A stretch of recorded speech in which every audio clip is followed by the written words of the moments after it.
Heather. And you're sitting at a live stream every Friday. Welcome to a very impromptu live stream. We're going to double check and make sure that it's actually working here. Hello, hello. As tradition dictates. Testing. Did you know? Hello and welcome. My name is Tom. And I'm Heather. Oh, it sounds good. Okay, I think we're good.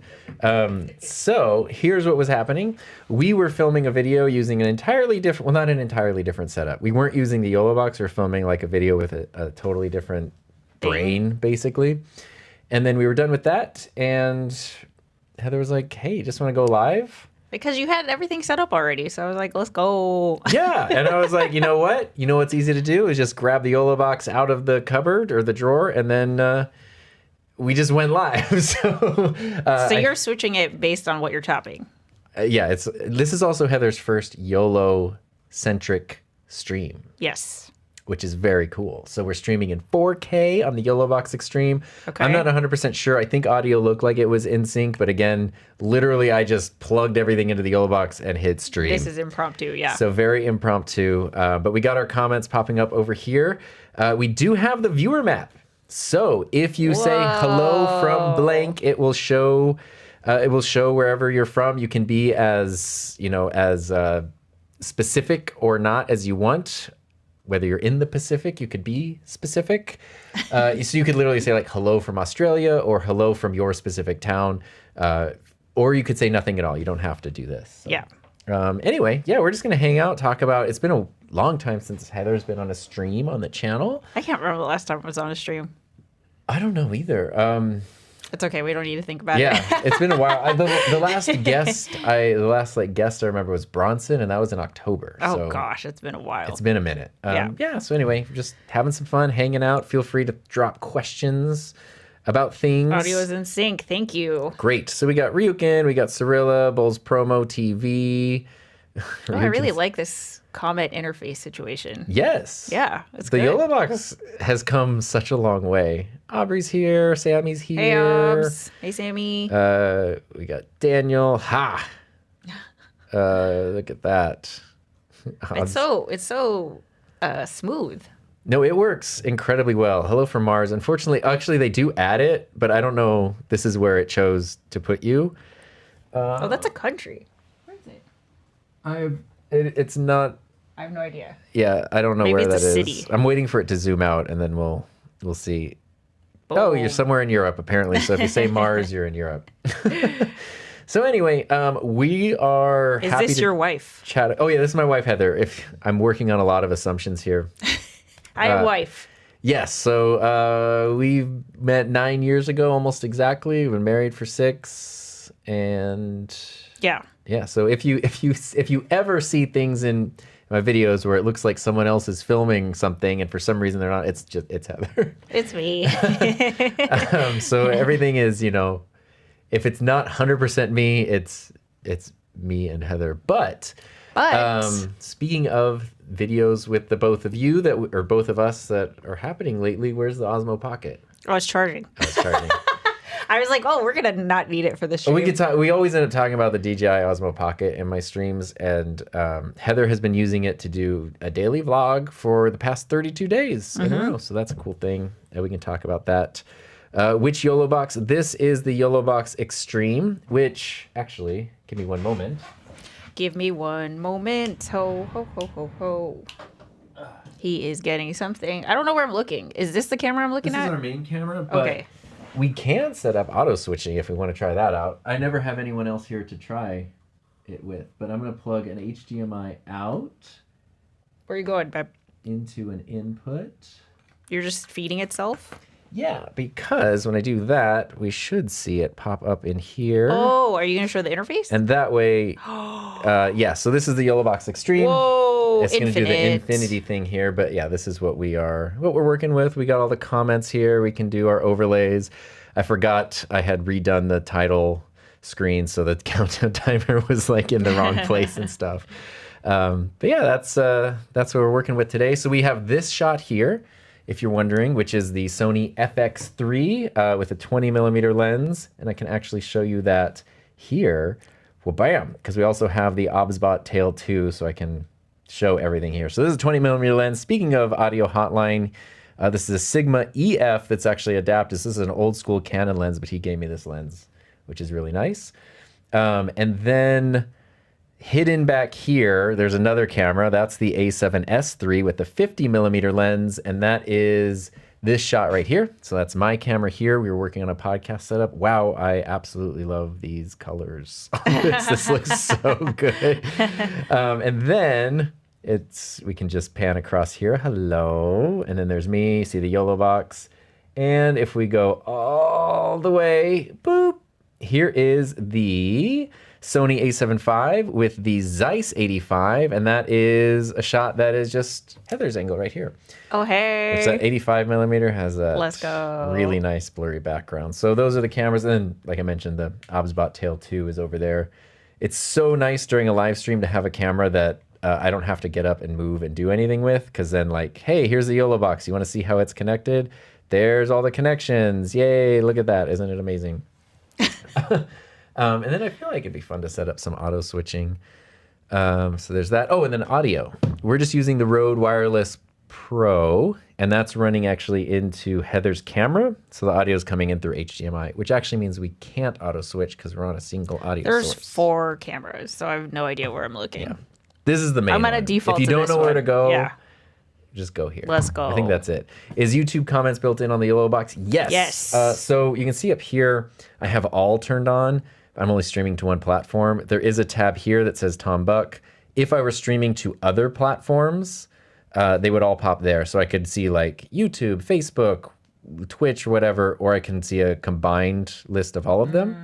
And then like if I press the little star icon here, it'll pop it into favorites. So that way, as I'm going through comments, Ecamm has kind of a similar thing too. But as I'm going through that's comments, cool. if I see something that I like, I can click it, and then I can make sure that we come back to it and we don't forget it. So now like I have 3 favorite comments, 4 favorite comments. We can hop over here and answer those. It's so nice for streaming. And then it has the map built in. So if you say hello from blank, it just pops up your profile picture there. So look at this. We got people. We already have people from down under, people from up above, people from the middle.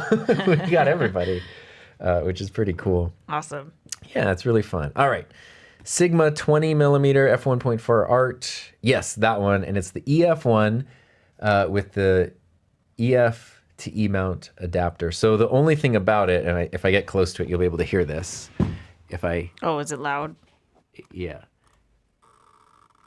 It does make quite a loud clicking like all the old EF or Sigma EF lenses do, which is not an issue when you're using a mic that's not on the camera. But that is something to be aware of. Benny, what are you doing, Ben? See, this is where the... This is our golden retriever who it's just a decided butt. to... It's just... This is the golden butt. It's just a dog butt. The dog... Why right here, Ben? Benny? Why? Anyway, that's what's happening. Let's see here. Is that green strat new? No. Let's see. I have several greenish strats. None of them are new. Oh, hi, Ben. Wow, you're so He cute. just wants to be right there. I don't know why, but that's okay. He just wants to be included. I'm happy to do a quick rundown. So I have 2 greenish strats. This one, where is it? This is actually a Squire Bullet, this lime green one. And this was my very first guitar. I got it in October of 2001. And then it sat in pieces for 20 years until I actually totally redid it, refinished it, redid the electronics. I have a video on my second channel, Tombuck 2, from a couple years ago about doing that. But this other one, this closer one, is a surf green 50s Strat, which is great. I've had that for since 2019, and so for 7 years. But the thing about it is, if you look at the pickups, there's this one that doesn't have the vintage coloring on it because I put a Seymour Duncan Hot Rails, which completely does away with the 50s sound. So it's like the whole point of the guitar. But it's really fun for the kind of music I like to play. It's like a humbucker that's the size of a single coil pickup. So that's really fun. And that guitar actually was the very first thing I bought with money that I earned on YouTube. Oh. So- Oh, actually, I knew that. Yeah, that so that had been in my shopping cart since 2007 Yes, I remember. because I wanted a surf green 50 Strat, and it had just been sitting there, but I never had enough money and never had enough extra money or Sure. anything. Yeah. 2018 was the first year I made any money through YouTube stuff, and it ended up being through Amazon affiliate Okay. revenue, mainly from a camera lens video I made and some other things. And at the end of the year, I had made $700, and that guitar cost $700. So that's the first thing I bought with online monies, Yay. which is pretty cool. Hello from Brazil. Now you have another country on the map. Yes, let's go. We're Southern Hemisphere represent. It is probably the hottest day of the year here.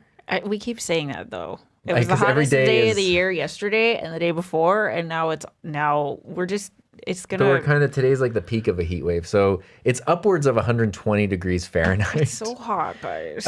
Which is something like 52 degrees Celsius. Yeah. But I bring that up because the people in Australia and South America, it's wintertime over there right now. So what microphones are you using? These are the Rode Wireless. Apologies for the sound. It's the Rode Wireless Pro in the Rode Interview Go, and then the Reporter Store super colorful mic mounts. Which I got these when we went to NAB 2 years ago. Oh, wow. Yeah. Yeah, please play guitar. I mean, yeah, we can do all kinds of things here. we have another instrument Oh, too. yeah. This is my newest instrument as of yesterday. Doo. The Automaton. Automaton. HJP knows what this is. Wait, how's it? Where Here. does it go? There we go. You gotta use mouth. There it is. Yeah, it can go low. Wait, that's not low. Or it can go high. You change the octave. Yeah. So anyway, my students are lucky I'm not a teacher anymore because that would be all over the classroom. This thing is like so fun though. And they make like a big one, a bigger one.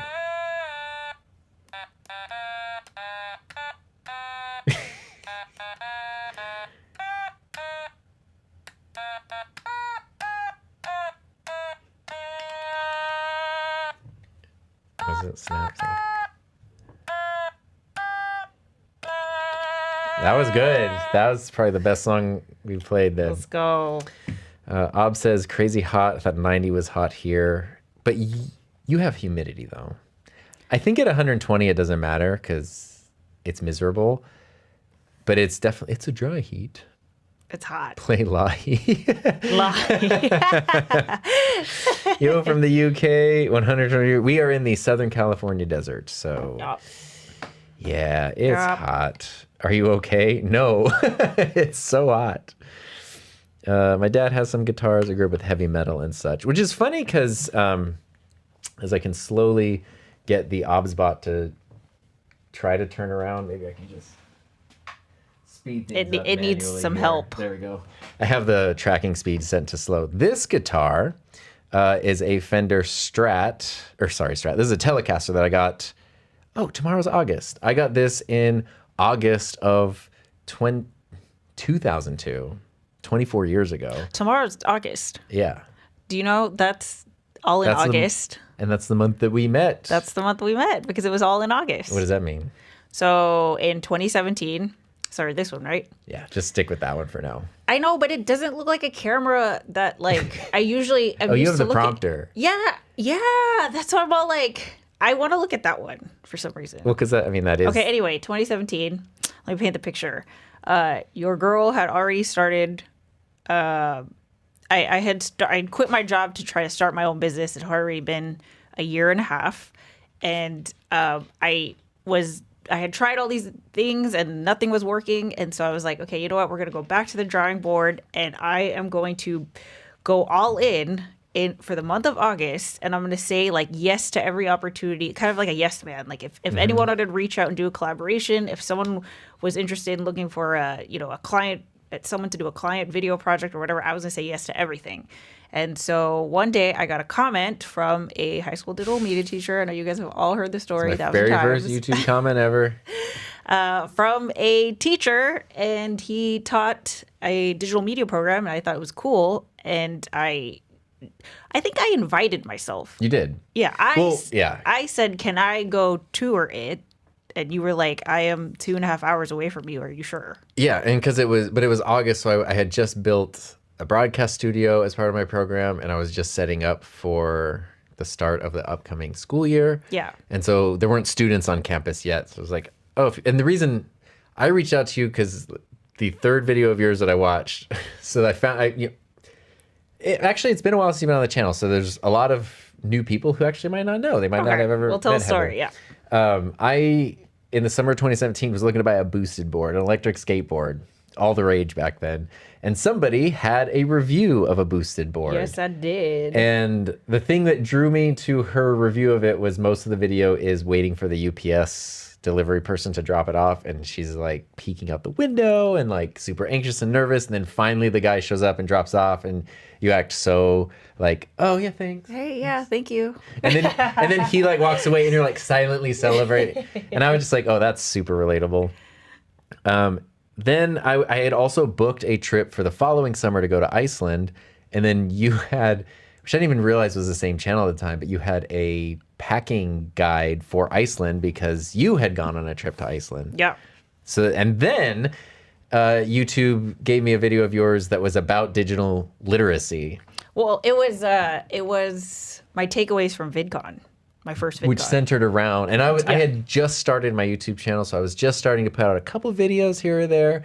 And so I think that's why the VidCon thing surfaced. But then you specifically said digital media and digital literacy, which are words I'd only ever heard and spoken in my classroom. I was like, what? In education curriculums. And the video was all about like, is this like, would it be relevant to have some kind of thing where, this exists? Because you had built essentially like a media program at the school where you worked in the administration side of things. Mm-hmm.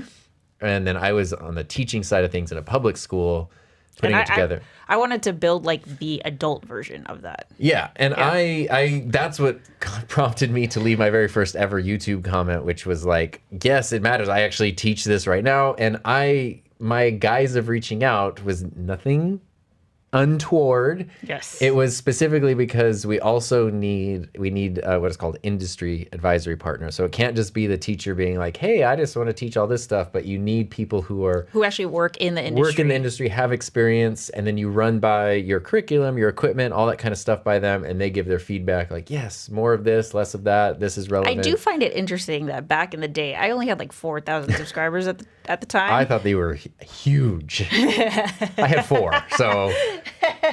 But I think it's kind of interesting that even at the time, like your program was ahead of its time for that time, but to invite a YouTube creator as your industry partner is that's like why did you do that?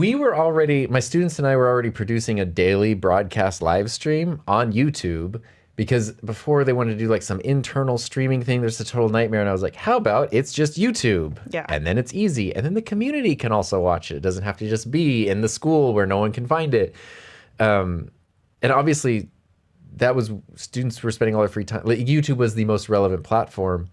And in our area, there are 13 public high schools in our region. Not all of them have media programs, but a handful of them do different, some are like it's one class, others it's full on academies, so it's a spectrum. But they all need types of partners. We live in an area like the Coachella Valley where the Coachella Festival happens, Palm Springs. There's a lot of like retired Hollywood people here, and they get latched onto to be advisory people for all of the programs. So every program has a lot of the same people, and it's great, and I love it, except that also their most recent work experience is like the 1970s, maybe the 80s. Yeah, but let me tell you about your girl here who had hella imposter syndrome, right? Because I was like, I have no idea what I'm doing with my YouTube channel. I only have 4,000 subscribers, and I knew my students and I were all blown away. A high school student, that's like nothing. I remember that was the first question asked. How many subscribers do you have? And you're like, I have 4,200, and they were like, oh. No, my heart sank. I was like, oh, I'm so sorry, but I only have 4,200. When I hit 100, my students made a big deal out of it. Like, Because your students are so sweet. But I think also I had a lot of students who tried making stuff on YouTube. So they knew how hard it was. And so they knew like getting 10 is like really hard. And you had 4,000. That's huge. And so that cemented... You know that you have 180,000 more than that? It's absurd. That's crazy. I know it is absolutely crazy. But anyway, that's how we met. This is my wife, Heather. And that happened in August. And the reason that you replied back to me was because, which I didn't know. Replied. Yeah, I wouldn't have replied back because, I don't know. I mean, I would have replied, but I wouldn't have thought about going above and beyond. Right. But because it was all in August and I had set a challenge for myself, I was like, this sounds interesting. I'm curious about it. And there is a vlog on your channel that literally has the first time we meet in person. Yeah, where I go visit his program. Setup, yeah, it was the very first time we met in person. And you can see Tom's studio in its heyday. Which is funny because next week I have an industry advisory council meeting because now I'm an industry partner for the program. For that program that I used to teach, which is pretty cool. So yeah, what happened to the OG Boosted company was very unfortunate. I know. But we still have our boards. Mine, I think the battery's dead. We haven't. Your battery, I think, still works. We just haven't turned it on in forever. Yeah, that's tricky. I used to have a Fender Strat. A white on white is beautiful. Yeah, the thing I was bringing up was just first things. I bought this with my first paycheck from my first paying job. I had unpaid like internships before, but my first paycheck was $350, and this guitar was $350. And the reason I had brought that up was because we're talking about, I think Ryukin mentioned metal or whatever. I bought the Telecaster, typically known for country twangy music, specifically to learn System of a Down songs, because that was all I wanted to play. System of a Down, Blink-182, and the Aquabats was... Wow. I mean, still, it's kind of all I know how to play, but 25 years later or whatever. I like it. But yeah. Let's see here. Recently bought a Laney amp. Sounds amazing. Amps, there's some cool amps lately. I've just been using a modeler for a while, so I haven't used an amp. What did you teach? I taught high school digital media, career technical education program, grades 9 through 12. Versions, I taught at 2 different schools over a 10-year period, so different versions of that. I also taught English and yearbook. You could also see Tom's curriculum on his website. You posted the curriculum. Yeah, you can go to himynameistom.com. And you can see what he taught. In the About thing, there's a whole... And the reason why you did that was because you had quite a few people across the country who had digital media programs asking you for... Or they get... What happens a lot is people will still email me and go like, hey, I've been told that I'm teaching this next year. Can you help? Yeah. Like, here's projects, curriculum, course outlines, or whatever. So if you know a high school digital media teacher, you can refer them to Tom's curriculum. Oh, Kevin's here. My anniversary is August 1st, tomorrow. Oh, wow. Happy 34 34th. years. Congrats. Dang, that's awesome. Ono's here.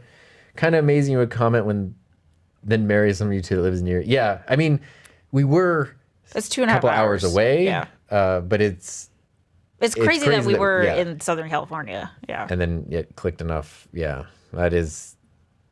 And I had, been on YouTube for years and years and years. I'd never left a comment ever. That's so weird. Yeah, and that's the thing that pushed me to do it. Aww. Crazy. Yes. Tom was playing the long game. That's what it was. I was like, I'm gonna go get a teaching credential in 2010. I'm gonna work at one school for 5 years, work at another school, and then around year 7, I'm gonna meet someone. Buying a Tele instead of a Strat. So funny enough, I did not actually. Time is scary. I didn't have a Strat till recently. Whoa, where are we going? Where are we going? We'll go here, and then I'll wait for that guy to turn so everyone doesn't get motion sickness. I didn't have a Strat for a long time because I feel bad, but I was like, oh, Strats are boring, and like that's you were that. No, I'm just kidding. Well, because the Strat the thing about a Stratocaster, which now I have, there's 2 in the shot right here, but the red one was the Bullet was that one, but honestly, that one ended up in pieces 4 months after I got it. So, and I ended up with an Ibanez Iceman, so very different guitar. And then in 2016, I bought this Cherry Burst Strat, and that was because I had gone on a cruise to Alaska, and I kept watching like the shows. they have like the music shows. Oh, yeah. And the live band, this guy had that guitar, and under the lights on wow. stage, I was like, God, it looks so gorgeous. And so I was like, you know what, I need that, and so I bought it. And as soon as I had it, in terms of the timeline, the Telecaster. This is where we're going. This is where we're going. The Telecaster was first. 1951 is when they came out with these, and the body is it's like a plank of wood, like it's very flat. And so you play it, and it's great, except now you have this sharp thing that's jutting into your stomach right here. You sort of have limited sounds with these two pickups right here. And so, several years later, which was basically like an improved version. So you have all these body contours. So now it sinks right in. You have this little contour here. You've got a tremolo. You've got more pickups and more pickup options. So then the Strat was supposed to be like an improved version. But they ended up being so different that they've both always been around then. But the Strat is like, if you take someone who doesn't know anything about guitar and you say, think of a guitar. That's the one they picture. It's like the Shure SM58 microphone. If you think of someone like, think of a microphone, that's probably what they're imagining, even though they don't know what a Shure SM58 is. And so to me, I was like, that's kind of boring. And I got that one. As soon as I got it, I was like, wow.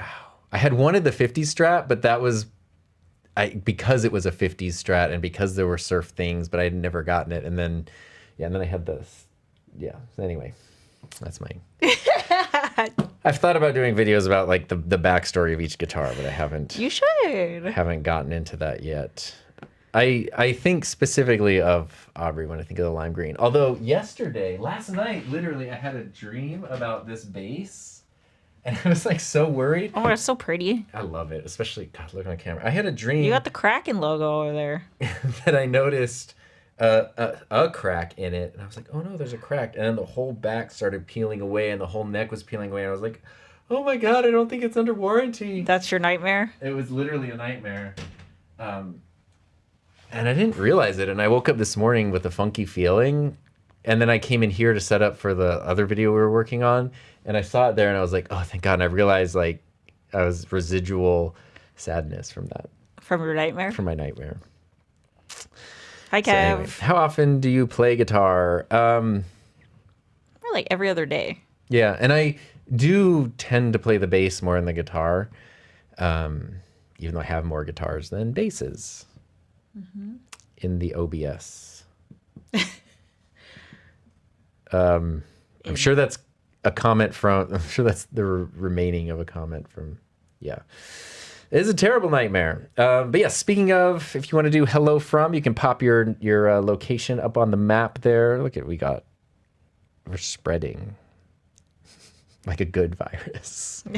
Oh, in the Obsbot video, you said you went to the Sphere for Backstreet Boys, and I just got back from Vegas. What did y'all think of that? Oh my gosh, that was last August. No, it has not been a year. It was August 11th. It has not 3rd. been a year. It's been a year. It was amazing. There's no way it's been a year. Yeah. Seriously. Wow. I know. Anyway, it was amazing. We wanted to go again. Yeah, Mom really wanted to go again. Actually, he bought tickets to I go bought again. tickets right away. Yeah, he As soon as wanted we came to go back, again. and it was not a cheap, not cheap. We ended up tickets. selling them because Yeah, there was just Yeah. health and life things happened, so we Yeah, weren't we able to couldn't go. go. And fortunately, they were very expensive tickets, but also high in demand, so it was not hard to sell them. yeah, But yeah, that was an amazing show. it was so good. Like them as a. Yeah, there was a point in time last year where the only tickets in my Ticketmaster thing were Backstreet Boys and Blink-182.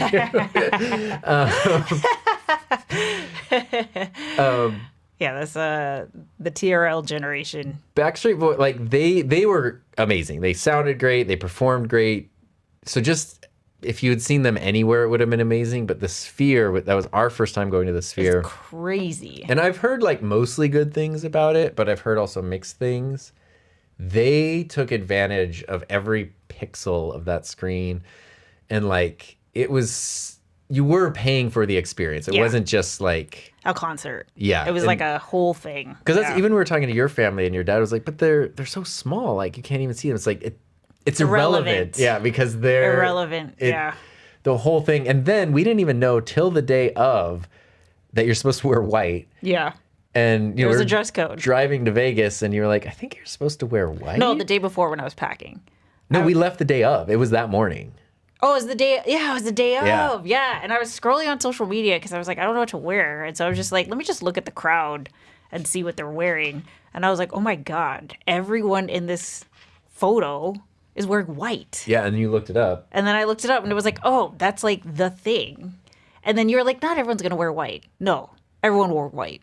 Yeah, so luckily I Straight found up like a white shirt that I had. And wore literally there was white. 20,000 people, whatever. It was a completely sold out show at Probably the Sphere. 7 people didn't wear white and everyone saw. They completely set out. One of them, to be fair, was the Britney Spears Oops, I Did It Again Cosplay? red like bodysuit. Yeah. So I feel like that gets a counts. pass. That gets a pass, yeah. But everyone else was in white, and then there were like 4 dads in orange or whatever. Dads? Well, I mean, yeah, there's a lot Like- of millennial moms, and then I think one of them was like he looked like a 65-year-old dad. I don't know how else to Right, describe yeah, it. yeah. So he was wearing like a Hawaiian shirt. What are your ISO cameras and resolution? They look amazing. Thank you. What are they? They are slightly different lenses, so I'm happy to tell you. This camera, the FX3, is, let me just double check because I do change the ISO. It is currently at ISO 100. That's usually where it is, and it's also at f1.4. Heather's camera, this one, has the Zeiss 85 on it. It's an f1.8, so its ISO is at 250, so it's a little higher because of that 1.8. And then my camera, also 1.8. This is the least expensive lens that Sony makes, the 51.8, and it is currently, its ISO is 200. So they are all actually at different ISOs, which is kind of a funny thing. And then they all are using the same white balance and the same picture profile, which is the default PP off, hilarious sounding picture profile for Sony. And then I do have LUTs added in the YOLO box because I don't know if you can see, but like the 2-shot with Heather and I, there's little like 3 rings down there. And if I do that, you can actually add a LUT. So I have one here. I can turn it off. Oh, it doesn't look like it makes a huge difference there, but I feel like the LUT makes a difference. And you can adjust the intensity, and then that's really cool. Boop. There we go. Let's see here. Hello from all the places. What chair? Well, you did a chair review in a vlog where you broke down the whole thing. On your channel, yeah. Yeah. youtube.com/HeatherJustCreate. And I actually did talk about it a couple days ago. I did a live stream on Tuesday, which was like the second day I had. So that's Heather sitting in my new chair. Yes, I took the pillow off because my hat kept hitting it, but It's the Secret Lab, Bamboo Labs, Secret Lab. I always pluralize them. Bamboo Labs, Secret Labs. It's not plural. Bamboo just Lab, one lab. Secret Single Lab. Together lab. they are labs. I only now buy products from labs. This is the Secret Lab Atlas, which is their first task chair. So if you look at any Secret Lab stuff, they have a lot of their main chair is like the Titan, and it's a bigger chair, and it's a little too big for this space in here. And so that is like a smaller one. I got that because my previous cheapo Amazon chair killed my back. This chair is an IKEA, I don't know, Moldgard or something, Oh yeah. which Finley's chair. is actually great. I bought it with the intention of using it in my classroom. It's like $60. It doesn't have like any adjustability, but it's quite comfortable, and it's 7 years old, but it does basically belong to our corgi. So I'm only allowed to sit in it for a little bit. I have a question for you. This is totally like we're completely different topic. Okay. But I'm curious. So we had just recorded a video before we went live, Yes, we did. and we did a fake podcast, but we talked about a real thing, which was vlogging. Yeah. And you asked me how vlogging in 2016 is different from vlogging in 2026. I'm curious how you would describe your YouTube video experience. Like, how is your experience being a YouTube creator when you first started in 2017 to now? Ooh, that's a good question, because there's Because it's so different. there's 2 tracks, because there's the personal journey Right. of like, Like what you got out of the experience. yeah, initially, like honestly, I had a really hard time, not even just with the embarrassment of being on camera. I didn't want to be on camera. I wanted to make You videos were about other behind people. the camera person. But then I realized I would be able to make like 4 videos a year. And if I was the one in front of the camera, I could make videos every day if I wanted. So that was a hurdle to get over. And then it felt so strange to like point a camera at myself, talk for a long, now I have 3 cameras, point a camera at myself, talk for a long time, and then sit there and put that footage on a computer and edit footage of myself and then put it online. It was just like, dude, it was hard at the time not to feel a little narcissistic. You're but- turning red as you describe this. Well, because it sounds, Wow, look at you still have it. I'm used to that now, but what I learned with that was just sort of acting. It was the same feeling I had when I started teaching, and I felt like I started teaching when I was like 24, and I started teaching high school seniors at 18. That's crazy. We're not dude. that far apart in age. And it's like, so I felt so weird being like the teacher in charge. Right. Until I realized, well, it feels super weird for me. But for the students, they come into the classroom, they sit down, they expect there to be the teacher, whoever that is, in charge. So it's not weird at all for them to have someone who's like giving them directions and explaining stuff. They're actually expecting it. And YouTube was kind of the same thing. It felt so weird to film myself, edit myself, put it out there. But for anyone, including myself, who watches YouTube, you expect to see videos from people who made the videos. And that's how you make a video. So there was that part of it, which I think like if you're starting YouTube today, they're the same hurdles to get over. Like, I mean, I think it's different now in that like everyone has probably tried to make a video at least once in their more life. people have probably put themselves out there already. Yeah. Well, even some just like degree. on FaceTime, Yeah. yeah. Just seeing yourself is something that, That's true. yeah, camera phones, That's true. Video. You would be smartphones used make to it. seeing yourself at least in a video, even if it's not public. Zoom meetings, yeah. That's true. That's way true.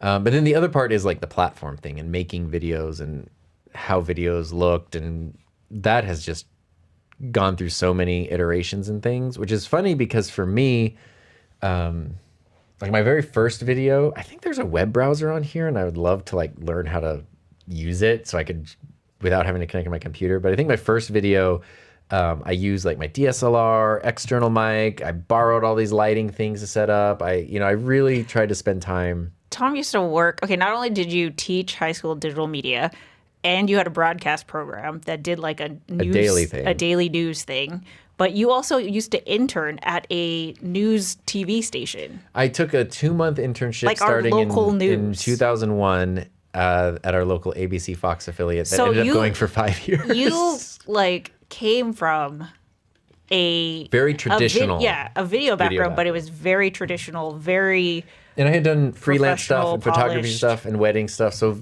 the rules of like no jump cuts and how you're supposed to set Yeah. up the lighting and all this stuff versus YouTube, 2016 YouTube, built-in webcams, jump cuts everywhere, echoey audio, yeah. which now is not a thing. You like everyone is shaky expected to have footage. good audio. Yeah. Because you can get a cheap microphone, wireless mic that plugs into your phone, and shaky footage. Everything, cameras, phones, whatever, have like amazing Built-in stabilization. now. So everything sounds good and is stable, and everything's at 4K basically automatically. Yeah. So that was like such a process that then what I specifically did is after that. Oh, I had this out for something that we were going to talk about later, but it's in a little gift pouch bag right now. But I bought this camera, which is the Sony RX100 Mark V. And let's take advantage of the OBSBot here. So this was actually a pretty expensive little point and shoot camera, and it can do 5-minute bursts of 4K. I got this in summer of 2017. It's got a little flip up screen. I remember this camera. I love this camera, but I bought this specifically because you cannot change the lens on it. So it's very different from a DSLR. You also cannot connect a microphone to this. It does have a pop-up EVF though, which is pretty cool. And the flip-up screen is really nice, but you can't. And it's funny, as someone into sound, the reason I chose this was Simplicity. like simplicity. I'm not. Even lights. I didn't have my own video lights at the time, so I had a window, which is actually the window that's like covered up over there now. And most of my stuff, if I filmed in here, I would just use the window as light. I would have this close enough to me so it sounded okay. So you went drastically in the other I went with direction. the most basic, and then like basically the next 50 videos I made were just this camera Wow. until I got used to the workflow. And you did that intentionally. I did that intentionally, and that's what helped things be like super quick. Which now this would be the Pocket 3 or something, Right. But and the Pocket 3 is actually less expensive than that, or the Pocket 4, I guess. Then I added in, once I got comfortable, then I was like, okay, now I'm gonna get a DSLR. I'm gonna bring in the nice lenses and go there. But what's funny is the goal was like to increase production value, which I like. It's one of the things I like about. But it was a limiting factor. Your production value experience was a limiting factor in the beginning, which is why It was slowing me down. right. And so so you went to this. I needed to build a quick workflow that would then let me. That's so interesting. Yeah, I had to unlearn See? some of that stuff. Okay, I feel like there's a huge takeaway there because everyone is like, oh, you need the fanciest, schmanciest setup, blah, blah, blah. You had that. You had not only the skill set, but the tools. And you still were like, I need to get down to, you need to go down there and start, like, build it back up. Yeah, because I needed to get the workflow down more than anything. And then it's like, that's one of the things I love about Marques Brownlee is, you know, he has always gone above and beyond to like get things that look way better than they should or need to, but that's because he likes it. And that's it's not because you need to. And that's how I feel. I want things to look good. Then, weirdly enough, in the past couple of years, not only can everyone make good stuff, but now you can just artificially make good looking stuff because there's AI everywhere. And so weirdly, I've kind of like gone back to like trying to find a balance of like, I can be a little more raw with the editing because I want people to see that I'm not reading, even if I have an outline or a script that I'm ever using, it's one that I wrote, but for the most of the time I don't. It's just me and my brain. And I want people to see the brain farts that happen sometimes. Yeah.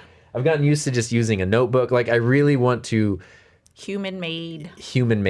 emphasize the human made part of things, which is almost the opposite of where things were going at first. That's super different now is Honestly, that's a huge reason why I have been consistent with a daily vlog. because of the human part of it. Because it's human. And so it's like by default, it's gonna suck. But that's the point. But I think I think there's such a That's the point. It's real, yo. I think there's more of a demand for that now. So I think there was an insecurity back in 2016, 2017 of like, my stuff's not going to be good enough. Yeah. And now I think there's such a demand. For real. Even someone with no experience can make something that looks and sounds decent because your phone and your cheap microphone are good. So basically we're disconnecting the polish with the substance. Yes. The quality of the substance. And sometimes the polish like almost like, I don't want to say hurts, but like there's a reason big companies like McDonald's will make commercials that look like user generated content. Right. Which is weird. So It's relatable though. starting from today, the low budget work with what you got thing is more relevant than ever. So the barrier to entry is lower, Yeah. which is super cool. I want to go catch up here. We will catch up on comments. So if you got things, feel free to throw them in there. And then also, hello from blank if you want to get added to the map, of course. What kind of music does Heather like? I I don't know. You tell me. You have very broad tastes. I do? Yeah. When I met you, you were in a country phase. Oh, I was. But you've also like dance and EDM. Mm-hmm. You like hip hop. Obviously like pop. Backstreet Boys being top of the pop there. Britney. You were definitely a Backstreet Britney person over an NSYNC Christina person. Wow. I can't believe you put them together like that. I mean, I wouldn't because I would put Do NSYNC people NSYNC like and Britney Christina? because they're more Disney-y because of Justin and Britney. Wow, you're making all these connections I've never made before. Wow. Well, I just feel like people like, do you like Britney or do you like Christina? Most people chose. Do you like Backstreet? Do you like NSYNC? Most people chose. And you chose Backstreet and Britney. Hell yeah. Let's go. So I'm not wrong. No, I know, but I didn't know that was. But you also like rock music and ska music and you like music. Yeah, I don't know. I like music. yeah, you like all kinds of stuff, which is really, really cool. Let's see here. Finally, a reasonable time stream. Well, you can thank Heather because she was like, hey, do you want to stream? And I was like, yeah. Yeah. Bought the YOLOCAM S3 and loving it. Yay! Arrived a week ago. Thank you so much for sharing your review. Yes, that camera kicks butt. It is just, if you don't need PTZ functionality, such a solid, like probably just the best looking webcam you can get. And I love that the magnet is built in the bottom. So I always put it on like anything. It's really nice. Bamboo Lab, Secret Lab, Dexter's Lab. Exactly. Hello from Ukraine. I like that YOLOBox can stream standalone. It can stream to multiple sources standalone, which is cool. I mean, we could do a lot more. On the official YOLO channel a couple days ago, we saw a live stream where they were demonstrating the sports features, but they didn't have a sport to demo, so it was like throwing ping pong balls into a bucket, but there was like instant replays and scores and all this stuff. So we're not using it to its full potential, much like my brain is not being used to its full potential. You ever try video follows audio? Would it work for you on this live stream? I've used it many times. YOLO and Rode have the most advanced VFA, and they're different. Rode, what I really like about Rode's and the Rodecaster video is the way they program their algorithm, I feel looks probably the most overall natural. Because you set it up, you pair your video source to your audio source, and then theirs does a good job of cutting to the active thing, but also throwing in like reaction shots and stuff. And it looks really, really natural. YOLO, what I like about them, what they do differently is they really let you dial in the threshold for, like, it's not just that this audio is paired with this video, but it's like, at what level do you want it? Because if you're talking and I'm over here just going like, yeah, it's gonna like whip back and forth. Yeah, I could be ignored. But once I start talking at a certain level, or even for a certain amount of time, if I say something for just a second or two, we don't need to cut to me. But if I start talking, then we want to cut to me. Yeah. So, and I can probably, I forgot I have this here. Here's auto switching. Go here. You can do like auto switching where it will just on a timer go through a rotation, which is cool. But video follows audio. You can go through here and then see you have thresholds, switch duration, and then switch delay sensitivity. So you have all kinds of stuff there. The reason though that we're not doing that today, because I was going to set that up, is because we're using the same microphone. That's why. Yeah, we're on the same input. Yeah, these are just Rode Wireless Pros that are going into a receiver that's on, it's actually on this camera, the A7 IV, which is Heather's camera here. So both cameras going in the same receiver, same audio source, no way to split. Yeah, no way to split. So what we would have to do is be on separate sources. Like if I were on a separate system connected to that camera, you're on a system to this camera, or running into the YOLO stuff or whatever. Next time. Yeah, keep it simple is fun though. Yeah. Are we sure there's no downsides of the Rodecaster Pro 2 instead of Duo except for the ground headphone port?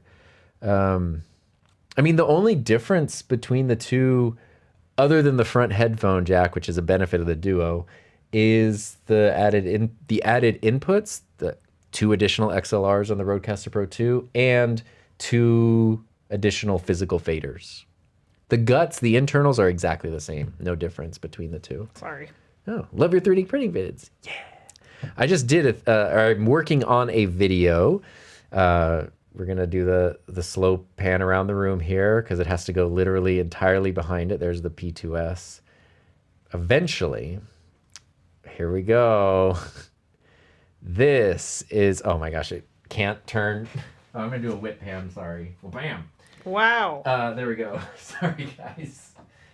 I'm working on this, which is the honeycomb storage wall. And so I redid this entire section here. This is probably the biggest 3D printing project I've ever done, which might not seem like a lot, but it took, I don't know, upwards of 100 hours to do that. And it's been an absolute game changer for my space. So I'm working on a video all about that as well. YouTube videos used to have extravagant intros, but nowadays like a flash screen. Yeah. Remember people had like the 10-second dubstep intros, 20-second? I had one. Oh, you did? I mean, not a dubstep one, but ShareSpark had one. Oh, you did? But yours are short though. Yeah. You never had like... It was like 7 seconds. Some people had like 20+ second, just the name flashing on screen. Wow. I used to do just a thing I made in Procreate, which is just like my name, and it would be over like B-roll of the product for that video. I'll tell you. So with the daily vlog that we've been doing, I have been doing the things that I really like and not doing the things that I really like don't like. Right. So the thing that Like in terms of workflow? no, like Or that content, I guess. So like one of the things that annoys me about Instagram Reels is that they'll hook you in with like, oh, did you know about like, the biggest rumor in the 90s? And then, oh, I'm Heather. I'm a, doctor and blah, blah, blah. Follow me if you want to see more of this content. I'm like, buddy, kadoosh. So in our vlogs, no introduction, no call to action, no nothing. Like nothing. I have no script, no outline, nothing. That's cool. It's so incredibly freeing. It's very refreshing. Yeah, but I'll tell you, I'm losing subscribers. So you got to be okay with that. You gotta are, be okay but with that. I also feel like it would be a different thing if you had started a vlogs channel from scratch, but you Right. started it's a daily purging. vlogging on an existing channel that had been dormant for like 2+ years. Yeah. And so And it's a channel that was started before we even met. in 2000. No, yes. Well, yeah. 2005. But when did you? 21 years old. My YouTube channel's older than some people. A lot of people. When did you start uploading like regularly on it? April 2016. So yeah, people who found you then and found you like living in a different place. Oh, yeah. No husband, boyfriend, like Yeah. super different. Now, 10 years later, when there's suddenly daily videos, I think there's a lot of people who are like, it's popping their feed like, oh, what? And just, Yeah. so I think I think if you had started a channel from zero, you would have gained subscribers in the last 32 Right, because days. people aren't leaving. But yeah, there's still a purge. And then I think there's kind of, you've probably also been gaining some, but then It's net negative two. net negative too. Yeah. But I think that will even out. And then I'm not, my point is like, it's not straight to the trending page with like but that's intentional. yes. Yeah. And That's my that's an point. important thing to be aware of. Yeah. Before 2017 to 18, I was shy when prompted to talk on microphone, but back then it was a microphone to speaker, no cameras. So look at me today. I felt different than making YouTube videos. It is crazy. Being on camera, public speaking, even for very shy, very nervous, very introverted people, they literally are skills that you can learn, like playing an instrument. Like you're not going to pick up a guitar for the first time and know exactly what to do, Yeah. but you can learn it, even if it feels really uncomfortable and weird at first. Question, ZV-1 versus PowerShot G7. I've only used the ZV-1, which is, I mean, they're both basically this form factor. So I would go with the Sony, just because that's the one I've used, but that's probably not a fair answer. Do you feel like you learned something? No. This one. Oh, question. Do you feel like you learn something every time you give it a say? Yeah, for sure. Yeah, I mean, sometimes it could be like an editing thing, a production thing. Okay, so when I was a YouTube coach, the thing that I would recommend people to do if you want to get into content creation is a 10-day tackle. So make a video every single day for 10 days straight, even if you don't put it out on a channel, even if nobody watches it. But the things that you learn, it's the workflow, it's your style, it's the way that you use equipment. Like it takes a few reps to learn, like, okay, here's the record button, or you'll get used to like, okay, instead of holding the camera here, I'm going to hold it here versus here. Like someone can tell you, but really it's you putting in your own reps. So having a 10-day crunch makes it so that there's a deadline that you can see the light at the end of the tunnel. So it's not like 30 days, but it's long enough where you'll get through your low-hanging fruit ideas first, but then, yeah, does that make sense? Yeah, no, that's a good, because you learn what you should do and what not to do. Like you make a lot of mistakes, but you also just get a lot of like the initial learning out of the way. But even, I don't know what it is, 600, 700, some 800 videos later, like, yeah, every single video today I'm learning stuff for this live stream, right? Like there's stuff constantly to learn. Yeah. So for sure, if you're open to learning, there's a lot to learn there. And Obs is saying authentic humanity. Yeah. Yay for humans. Yes. Let's go. That's not so crazy, Caleb.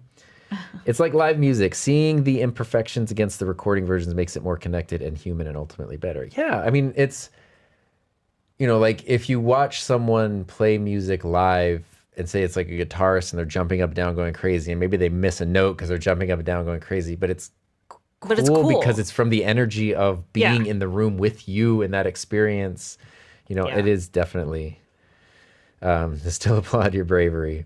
I've seen a trend of some ads lean towards the more amateur look and some of them are just straight up bad. Yeah, I'm not a fan of where it's actors that look like it's just someone, hey guys, on my phone or whatever, but it's like. But see, this is where the age of AI influencers, like people think that the people who are making AI influencers think that this is going to be a thing. And I feel like it will be a thing for a little bit. But at the end of the day, people connect with people. And you can have your AI person have all the polish or no polish. But it's like, we've all felt that feeling when you find out something's AI. It's the most deflating freaking thing ever. It's like, oh, yeah, it's going to be that. It's so sad. Whereas we have the opposite, it's like, even though we feel insecure about some of the stuff that we're putting out there in the vlog, I feel like people are connecting with it. It's like the opposite feeling. Right. Because there's, I don't know, there was a vlog last week where we had a long power outage in the middle of a very hot day that also I was trying to work on a time sensitive video. And you got mad. That was a very frustrating experience. And then all these other, I forget what it was, but there was a series calamity of things going wrong. And it's that's not something I would want to necessarily put out in every video on my channel usually, but I think everyone can relate to stuff going wrong, hitting roadblock after roadblock, trying to push through. Hell yeah. And I don't know, I do like that. I like that human side of it because every video is also hard to make and every video has problems and troubleshooting and inconveniences and.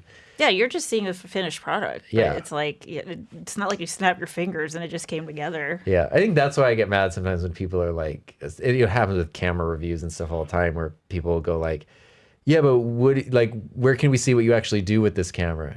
I'm there's 800 videos on this channel. What do you mean?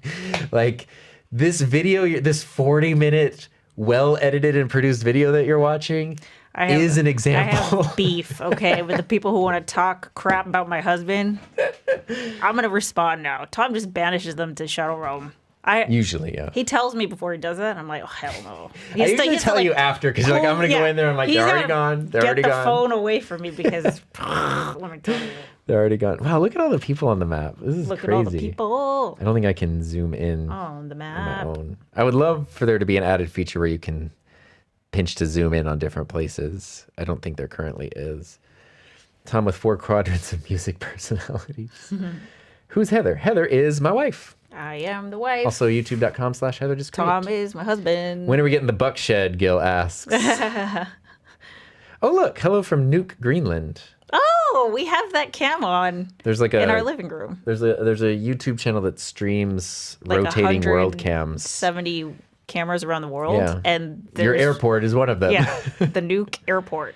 Yeah, no idea when or if, but Heather actually said you priced it out. I mean, Tom is not going to do it at all, so it's on me. So to answer that question, I think I will do a consultation call with them next week, and it'll be in the vlog. So there you go. Planning on getting the Elgato prompter because of you. Well, both of us. It's a good one. Yeah, Heather. The reason you just said you were thrown off today was because you're used to looking at the prompter, and none of my cameras have the prompter, so it was confusing. I have to retrain myself to look at a camera lens. And my prompter basically lives, for the most part, on my camera that's at my desk over there, the EOS R. But I really love it. And depending on the video, sometimes I'll take it and put it on a camera over here. I have a long cable for it, so I can move it around. That's one of the best things I ever bought. And then I've not used the big one. They have a 15-inch one now. But the couple people I know who have gotten it said they really love it. So 15-inch is cool because it could be an actual second monitor. So you could basically just use it all the time, which is cool. Great catching you both live. Thank you, Mr. Primal. Bought a P2S a month ago, having a blast. Yes. Someone was actually, I don't know if he's here, but Keith Bennett, who has a channel, he was asking me today, he's like, you got 3 printers. I'm sure you have a favorite, because I have the P2S, the X2D, the H2C. And what I told him was the H2C is by far the most capable. The P2S, the cheapest and least capable one, is my personal favorite. And the X2D is the most practical. And I told him for his workflow, I think the X2D is the way to go. So yeah, there's just so many different things for so many different people. What's your favorite music genre? I'm a third wave ska / pop punk boy. Just is. It's whatever you think. For you? Yeah. I don't know if you have a favorite. I mean, I would say like pop, which is very broad, but yeah. Did not realize Heather was still posting. I'm subscribed with the bell for all clicked, but I never got your videos. They don't even show up on the subscriptions. So I have 3 YouTube channels. Are you subscribed to the right one? Because that could be it. The vlogs are on Heather Just Create. Which is the oldest channel. That's my oldest channel, yeah. Oh, right. The Rodecaster Duo has fewer smart pads as well. True. That wall, amazing. Oh, yeah. You should watch you shouldn't watch it because it's not out yet, but the next 3D printing video I share, which might be tomorrow, but probably actually won't be ready till next week, will be that wall. And it's been such a legit, one of the biggest game changers I've done in my setup in a long time. Way more than expected. What's that? What's what? Oh, I think it just populated. What's this? Oh, auto trigger? Yeah, it just like popped up. Automatically display each comment. Oh, it'll just automatically. Oh, I see. Oh, that's cool. See, we're learning. Gil tells his interns to do a 10-day tackle, 10 days of spec work to learn your tools. See, that's the way to do it. Primal's asking, so this whole stream is running from the... What did I do? Oh, stop spamming and scamming the whole chat. Oh, see. What's happening? Someone is... Let me go in there. See, I don't know what my moderation tools are. Yeah. Whoa! It's a bunch of people. What's going on? Let's... Wait, I got it. You forgot Heather's also #1 moderator. Wait, do I hide user from channel? Yeah. Or remove? Oh, no, hide user from channel because it'll hide everything. There it is. There you go. Okay. Should clean it up. I got it. I'm on it. People are so weird. Well, anyway, thank you. Thank you all for helping, and sorry about that. That's the fun of doing things live. Time for a block. Can we... Yeah. Okay, so I think some comments got... I think the YOLO box spazzed out there because there were too many things happening. Oh. Okay, we got it. Thank you. I mean, I have my laptop right here, so I can... I can need it for the show. We always end up talking about the DJI Osmo Pocket in my streams. Dang, audio I don't think we've ever had that happen. No, I never have. That's so weird. Oh, but it's hard. It was like so many, it like covered up the old comments. Oh. So that's a bummer. That sucks. Yeah. Okay, well, if we miss something, just resubmit. Miss something important, yeah. Yeah. I mean, we blocked him. Heather's the moderator. Unfortunately, I don't think there's moderation tools on the YOLO box. I can just favorite things. So I'd have to be on phone or laptop to moderate them. But yeah, if you just hide him, it's a thing. Is he back? 244? I think he's back. Okay, I got him. Dude. Here we go. We're in the war zone here. All right, now we gotta be like a hacker. Yeah. I'm in. Oh my God, are you still going, buddy? Well, I think it's new. Oh, I see. I see. It's different people each time. So I don't know. Maybe if people are ruining the chat, that's just the time to wrap it up. But we'll give it. Hey, Drew. Second here. Here we go. Look at this. Middleman PC. What do you think of the Rode Broadcaster microphone? I have a Broadcaster and I have a video on the Broadcaster. It's fantastic. It's definitely one of Rode's. I think the video is like something I titled like Rode's Forgotten Microphone or something. Because The stream is getting spicy. Here it is. It's a really cool condenser mic, and it is also a mic that has the ability, if you're using a certain type of cable, to have almost like a tally light when it's active, which is very, very cool. Recommend to set the chat to be described at a minute for 1 minute. Yeah, we can do that. How do I do that? I can do that.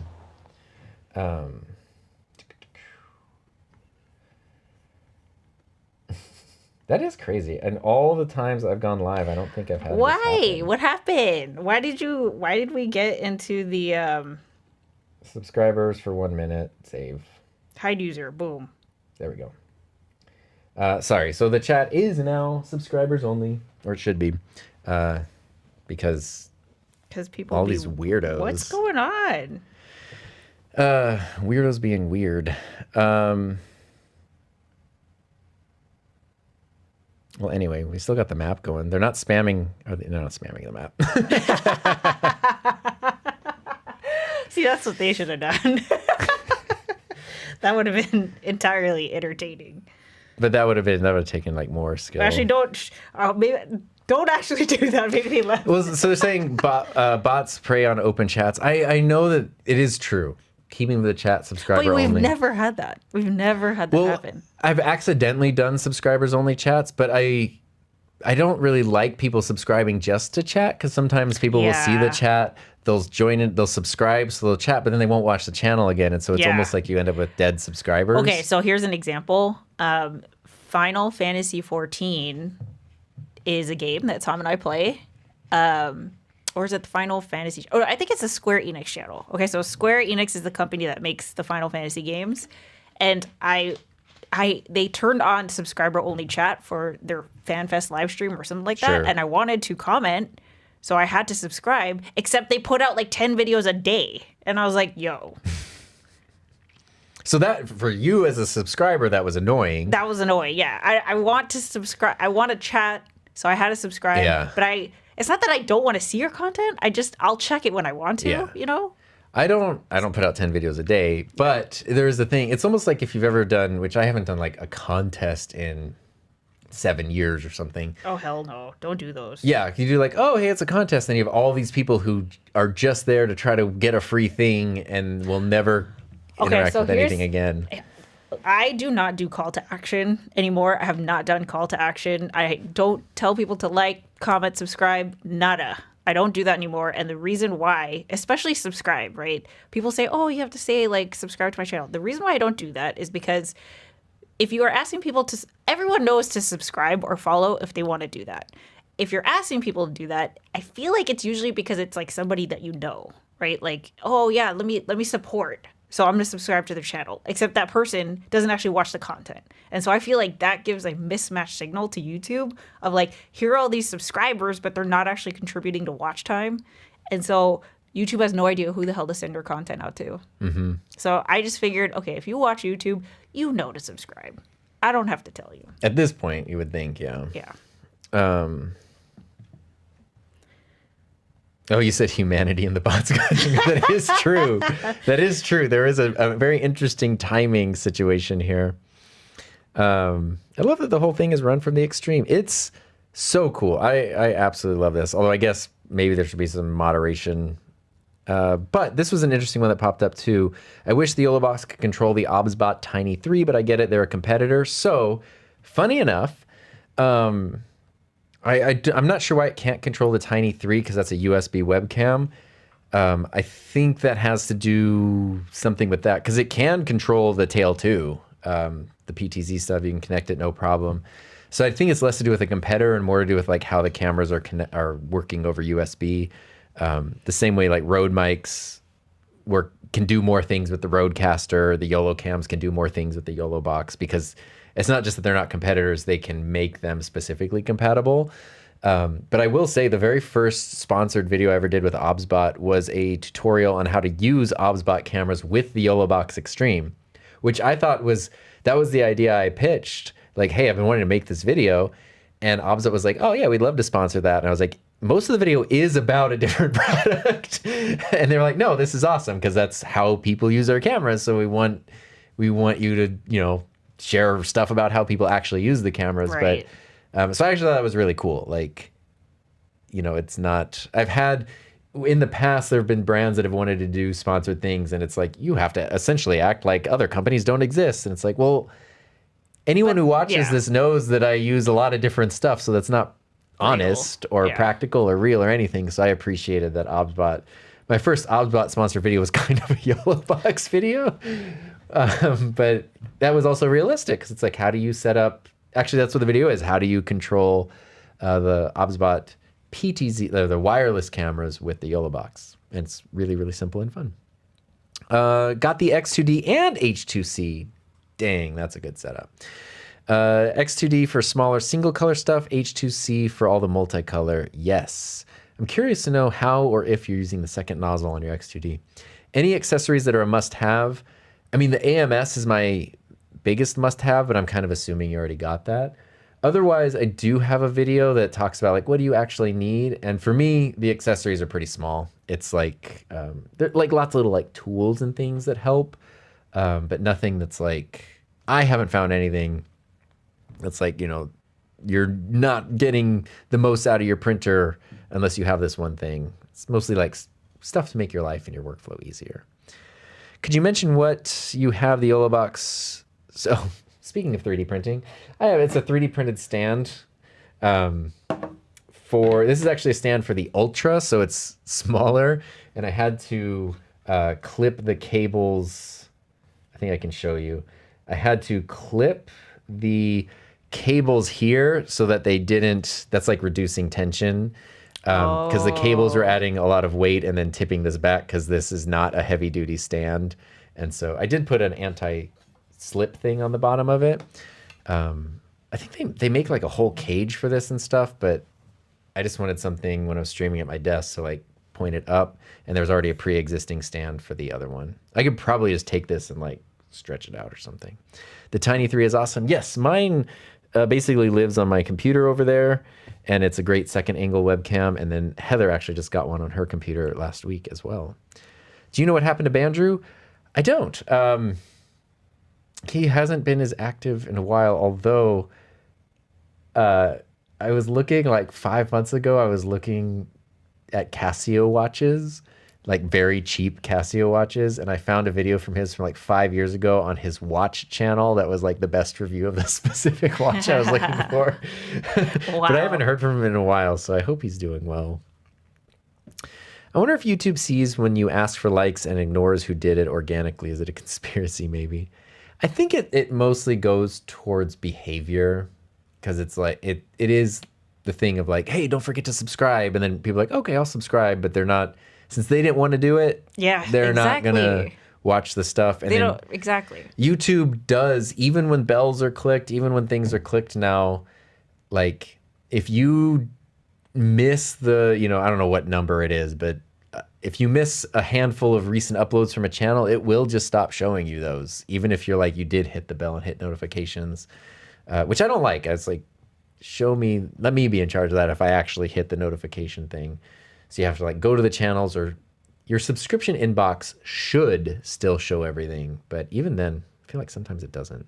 I just feel like they're working with too much data. I never tell people to like and subscribe either. It almost seems insulting. If someone wants to sub, they will. At the end of my videos, I have a little animated subscribe thing that I made that kind of like goes at the bottom. And I just like the way that it looks, because then the button where you can click and subscribe is right there. And if you made it to the last 15 seconds of the video, I don't feel like that's a thing there. I've used the Tiny 3 with UVC to NDI and it worked. Oh, wow. That's like, I didn't even know it was possible. Tiny 3 is amazing. They have a wireless mic. Yes, I have it right here. The Vox. Yeah, OBSBot has their own one of the little like wireless mics. Oh. But what's really cool about this, there's no receiver, because it goes directly to the camera or directly to their software, and you can pair it to a certain camera. So actually, keep an eye out for an upcoming video about that. But it's really, really cool because you don't have to deal with the receiver. And so it makes things simpler if you're in the OBSBot ecosystem already. I work with ObsBot a lot. Do a lot of the product testing. I just tested Tiny 3 and Vox. Great. Yeah. We did a video back in, I think it was January. We did a podcasting setup outdoors, and we used we used the Tiny 3 for that and some of the other Tinies, and then I used the Vox for part of it as well. Primal Video is a big deal, so everyone's saying hi to Primal.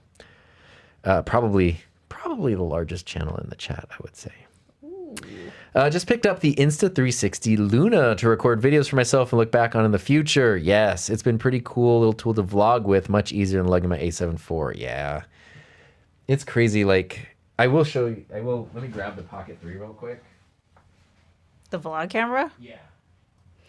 All right, guys, I'm taking over the Tom Buck stream. It's your boy, Tom. I'm cool. I do say that. That's how I start every video. So this is what, I mean, I got this for you a couple years ago. And I say for you because we've both been using it. No, I got it before that. I got it in October. Anime Expo was in July. Oh, yeah. Yeah, because it was like, you've had so many different vlogging setups over the years. And you're like, I think I need some of less friction. Yeah, I have tried a lot of vlogging setups, but I always, nothing compared to the first one. Yeah. Yeah, except this one. This one is the only little bit of a learning curve, but once it clicked, it is the easiest. There's still things that annoy about me. These 3D printed stands for it, but this one's kind of small, and so it has just been living on here. Even when you go out in public, you just have this on it. I take it. Yeah, it's great. But all the, this is the Pocket 3. Because it can't stand without it. But the Pocket 4, Pocket 4P, Insta, Luna, these types of cameras are just so amazing. But this is what I wanted to show you specifically. I noticed this morning, because for the vlog, I'll just take this and do stuff. The record button is starting to fade a little bit. I got peanut butter on it. Is this peanut butter? Chocolate. It is from the chocolate chip cookie that we ate. Oh, I thought it was fading. No, it's chocolate. It's food. It actually made me really happy that it was fading. I was like, wow, it's getting used so much that it's actually fading. I don't want gear to not be taken care of, but when it's here's the vlog camera I use every day. Yeah.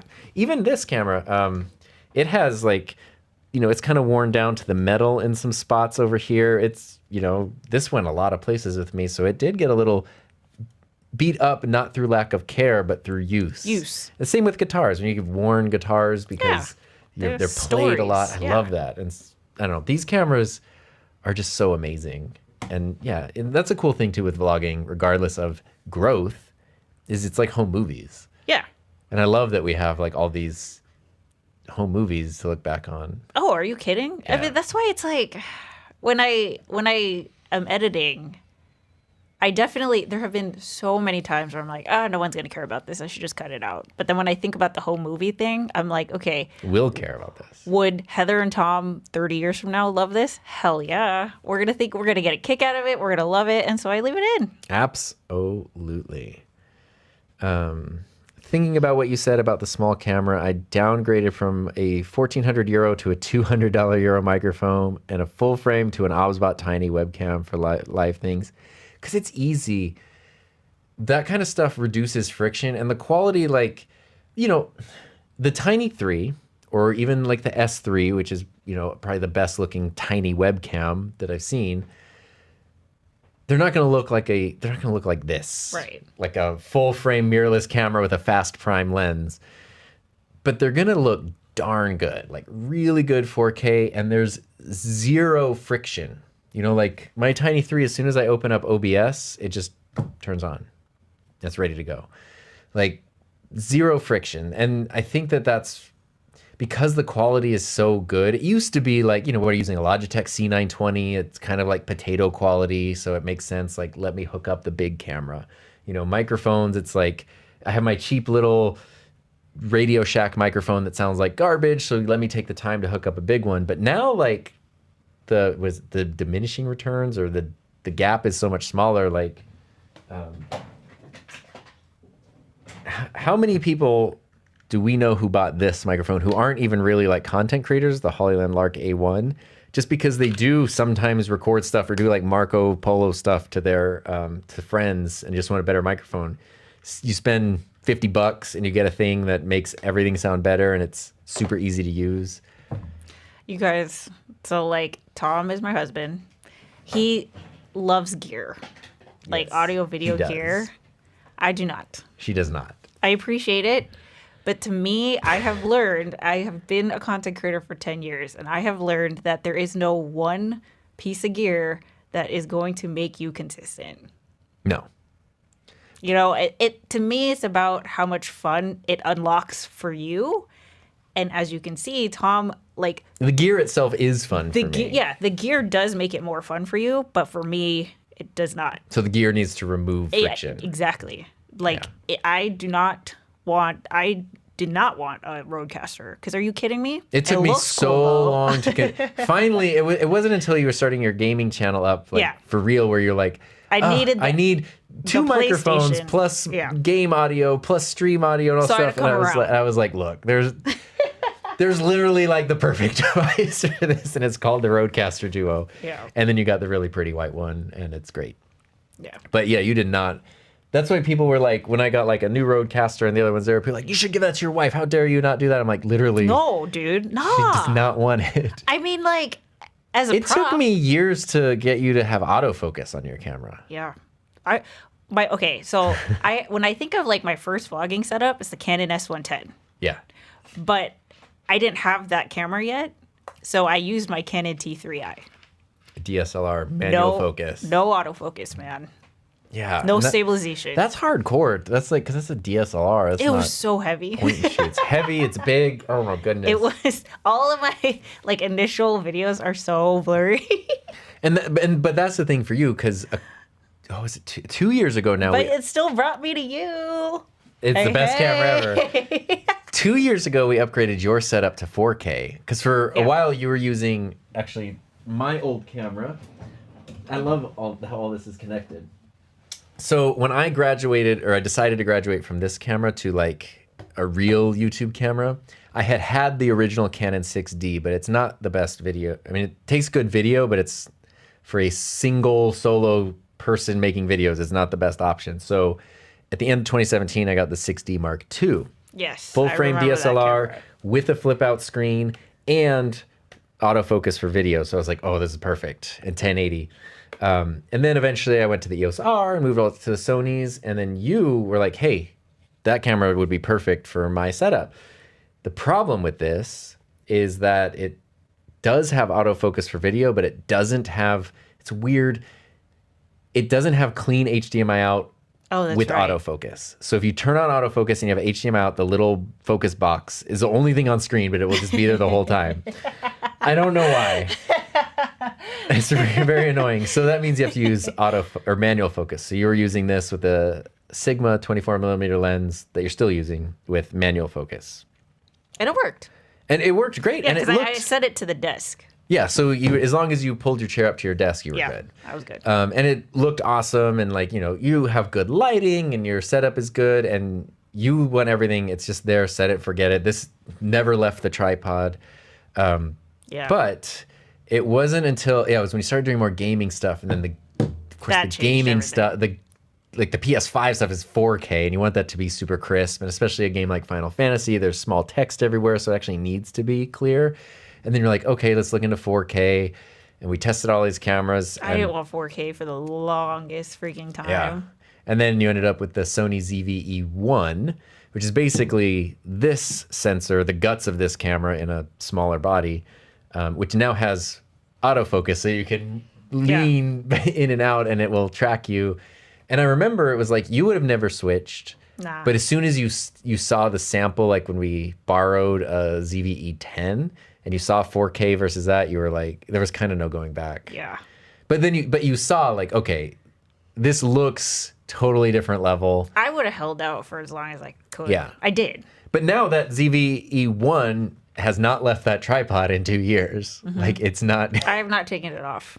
yeah, it's not going anywhere, but it looks awesome. So that's your, like, you will upgrade when the gear has a purpose, but you're not like, let me try out this new one. Let me experience. Like, I couldn't even tell you what camera I have. I just don't care. I don't care. I think that's awesome, and I think that's really relatable, I honestly. couldn't tell you the numbers or anything. I think that's okay. See, simplicity is awesome. Hey, what's up, Drew? Using the Pocket 3 and putting my phone on a gimbal made me want to get a gimbal for my mirrorless, but I can't justify the expense. I mean, mirrorless gimbals are really nice now. If I were doing like commercial or client work, I'd definitely use one. But for me, most of my handheld stuff is products, and so 4K 120 takes care of it for me. This is like the ultimate toy room. I'm almost there. I'm gonna do a studio tour soon. I'm currently at, let's say, 350 degrees of like you can point a camera in any direction, and it looks good. And I just You're need, almost there. I just need to like polish up a couple things. I think you're there. It's literally I like think I you're need a there, couple but- pennants and to just move one thing around and Yeah. we're good. I But- vlog in here all the time. and you do that. You just set it wherever. I'm not fading. It's chocolate. Oh, my Lanta, I finally made it to alive. Again, thank Heather for that. My previous camera is pretty beat up from use. It's my webcam now with the Elgato Cam Link. And I love that one. I mean, my old main camera, the EOS R, is my webcam with the Cam Link Pro connected to my PC. See, this is funny. This one? No, Oh, this one. wait, this is awesome. I just finished recording studio for college. I work 3. Oh, that's awesome. Heather has mastered the art of resisting gas. Yeah, you are Gas X. That's your YouTube brand. No, so the thing I was going to say about that is like, I don't have gear acquisition syndrome for this stuff, but I have it for other things. Yeah. So like jump ropes. You see how like Tom talks about cameras? I can get that technical about jump ropes. Mm-hmm. Like Beaded, weighted, length, oh, man, materials. handles. Yeah. Yeah, different types of jump rope. Yeah, I you can break it down and I can tell you that I use this jump rope for this specific situation, this jump rope for these songs, this jump rope for cement versus asphalt versus turf. Yeah, you get the versus road jumping floor. pads, the whole Yeah. thing. Yeah, Like, so it, you know, it's just a different thing. yeah. And- And it's not that I am immune to gear in general. It's just like my passion is not, the stuff doesn't make it fun for me the way that it makes it fun for Yeah. you. The stuff makes it fun. Jump ropes make it fun for me. For audio jump rope. video production stuff, for you, the tools are tools. So you want a camera that looks and sounds good, is easy to use. So that's this one, because you need a camera that you can just And I flip will, and and it's I'll ready tell to you go. right now, I will probably never ever upgrade this ever. Yeah. Unless it broke, and hopefully it doesn't break anytime soon. But Yeah. I didn't change my vlogging camera, my original one. You even bought me a second one. Yeah. Even though there had been because so you broke many cameras. you broke. They wore out basically, like the focus wore out. Well, it was the microphone. You could hear the microphone, or there was It had some. like a heartbeat. Yeah, that's what it was. Yeah, so I'm gonna stick with this. You have to pry it out of my hands. I mean, it makes me happy. The Sony A77 doesn't have clean HDMI. No, I feel like most cameras in the past 6 years do. Have to. Yeah. Are you Prior to kidding? that, though, it No was one's hit or gonna use miss. it, yeah. Yeah, it's weird. We need the Heather anti-venom vaccine for gas. See, I think there's also like gas fatigue for a lot of people, where it's like, it is fun. If you have the thing like where you're just the lifelong interest in like the evolution of all these tools, it's always fun. But if you kind of like jumped into wanting to make stuff, got caught up in gas, and then like ended up at a point where like, well, I still don't feel like I'm making what I want to make. It was never the gear. Yeah, and then it's like, then that's where I think people are like, well, maybe I can get rid of all this stuff and just use like a simple That's what you webcam. did. Yeah, you went straight to that. Yeah, and I mean, I had my reasons for that, and I think it's really important, which is why it's so hard to just look at someone and be like, oh, what do they do? Copy paste. That's exactly what I need, because it's like, it might work for you, but it also might totally not work for you. Mm-hmm. And there's like what we're doing right now, right? A 2-person live stream with a main shot, a second shot, third shot. Okay. Tons of ways to do this. Tom and I used to do a weekly live stream podcast, the Couples Table, in my studio. And our setup for that looked nothing like this. Nothing. No, it was super different. Yeah. Which is funny because, yeah, it was a single camera. A lot of it was on this camera, actually. So I would lean back and go out of focus half the time. Yeah. But it sounded good. That's important. Michael says, I used your videos to launch my podcast. So much fun. That makes me really happy. Yay. I did move all my courses for free to YouTube. What cheap 4K camera would you recommend for someone looking crisp on a Teams call? Yeah, that's like the OBSBot cameras are great. The Tiny 3, the Tiny 3 Lite if you want a little less expensive. Honestly, lighting. Yeah, It might not even be the camera. It might be lighting. I wouldn't say any 4K webcam because like the really cheap no-name brand, like sub $100 ones, they get weird. But like the YOLO cam, the OBSBot cameras are going to look amazing. And then it really comes down to positioning and lighting. So if you can, doesn't mean you have to get video lights necessarily, but like pay attention to the lighting in your space. And that's going to make a huge difference.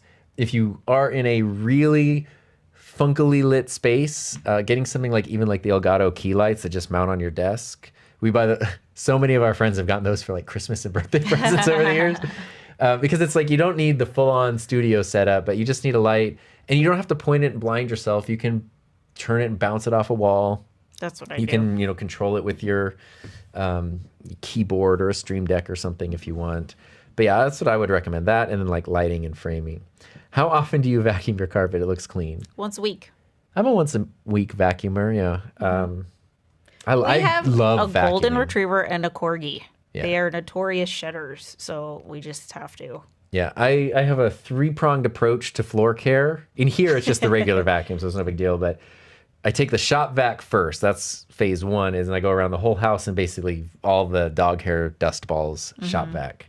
Phase two is regular vacuum on all the carpet. carpets. And then phase three is Swiffer wet jet on the hard surfaces. And then it takes about 90 minutes, and then whole He house. listens to a podcast.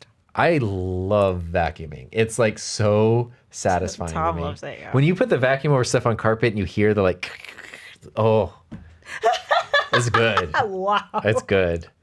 Have you heard about the Insta360 Go and the Retro Bundle? I have not, but I'm interested in something called a Retro Bundle. More 3D, printing videos. Love seeing when you modding a printer. I definitely have more 3D printing videos on the way.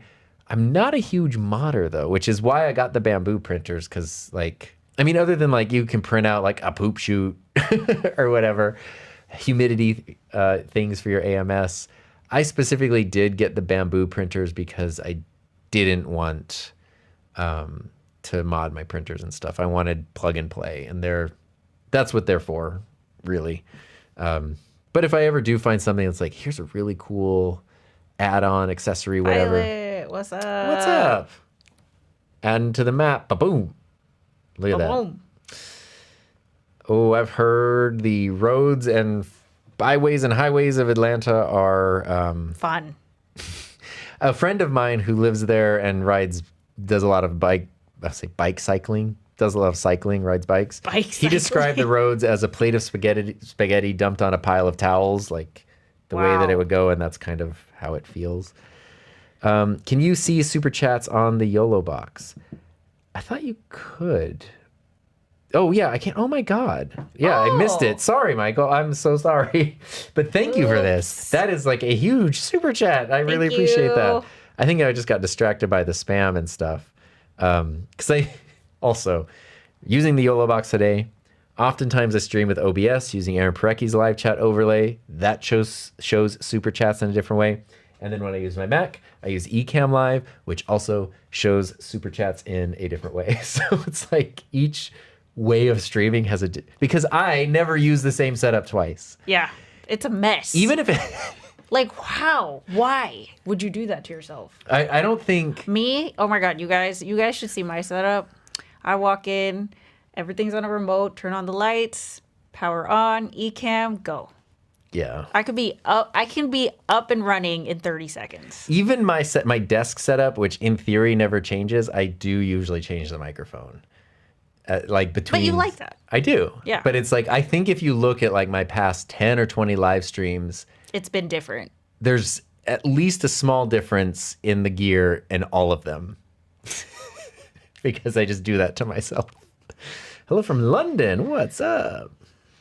Were you an Amiga or an Atari fan? My first system was the original NES. We were both born in 85. So that's just the same year the NES came out. I didn't get mine till 91. Maybe 92 for my birthday. and I got Duck Hunt, the one that came with it, the Mario Duck Hunt game, and I got Bart vs. the Space Mutants, which is a Simpsons game, and eventually I got the Wheel of Fortune game, which was really fun.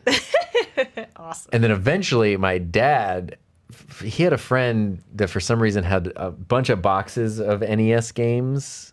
So you just like had a And catalog. for some reason he gave all those, but the guy was a very heavy smoker. Ooh. And so literally for years, they just smelled so intensely of smoke. But it was like weird, that's where I got like Castlevania and Oh, cool. all the old hockey games and basketball If you want to watch games. Tom play video games, go to Heather Just Play.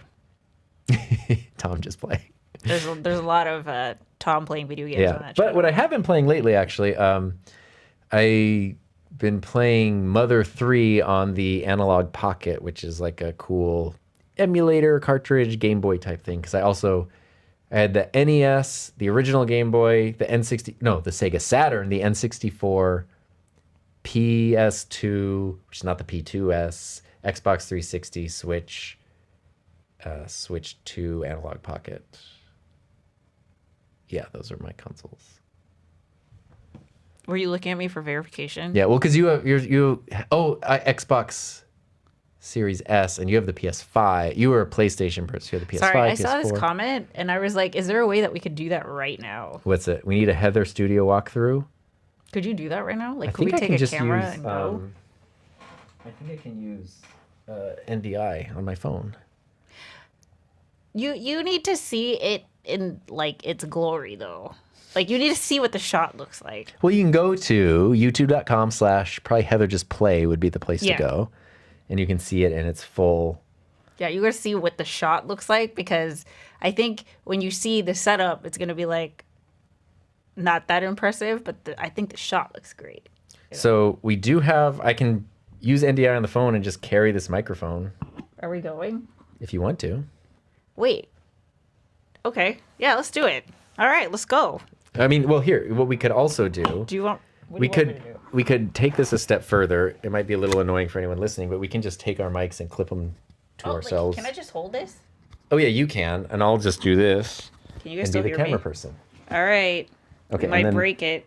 I'm gonna switch here. Okay, Okay. we live. Oh, you gotta be. Oh wait, I have to turn everything on.